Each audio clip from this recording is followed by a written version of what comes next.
Hey, so how long does it take to get a cost segregation study done? Well, it takes about 3 to 4 weeks once we get everything into the company for us to get the study completed. Hi, my name is John Murphy. I represent CSSI. I work all over the United States. I help building owners save money on their income taxes by doing cost segregation on their buildings. I partner with a lot of commercial real estate brokers, realtors, and of course CPAs and financial advisors to get this done.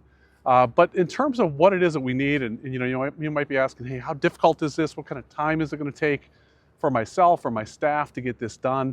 It's not that difficult. The brain damage it's going to take to get it done is not very much on your part. We'll leave that to the engineers to get that figured out and spend their brains on it. But here's what we need. We need to know when did you buy the building. So typically we're going to ask for the settlement statement.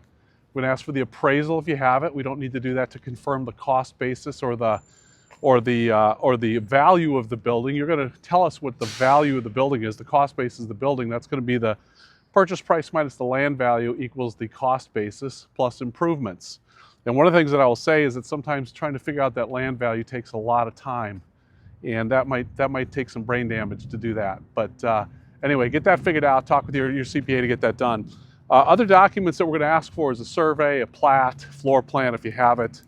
If it's new construction, we're going to want the full set of building and the construction plans, AIA document, final pay app, statement of value, all that stuff we're going to need. And then if it's a building that you've had in service for a while, say a year or 2 or 3 or 5 or 10, we're going to ask for the depreciation schedule, so we're going to need to see that.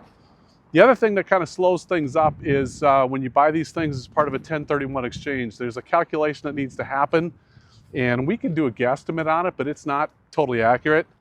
We need that to come from your CPA or your tax advisor. They're going to give us the carryover basis and the new basis of the new building. And so that's what we're going to study. So that's really important that we get that. I like to get that when we're even doing the estimate, if at all possible. If you're buying buildings part of a 1031 exchange, I would just say get that figured out like right after you close on the building. So you've got that information, you can send that into us and we can run the estimate. It takes us about a day or 2 to run the estimate. We'll get that back out to you.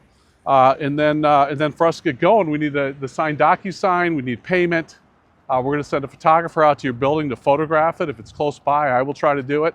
But otherwise, we've got a nationwide network of photographers that will get out there to the property and document it correctly. You got to get us in all those documents, and we'll get that into our engineering team once we've confirmed the basis with you and your tax advisor. And then we'll get working on the study. It takes about 3 to 4 weeks. So it's not a lot of demands on your part. Just want to make sure you're aware of that. John Murphy, CSSI. Find me at costsegbuilding.com or check out costsegcalculator.com. Bye-bye.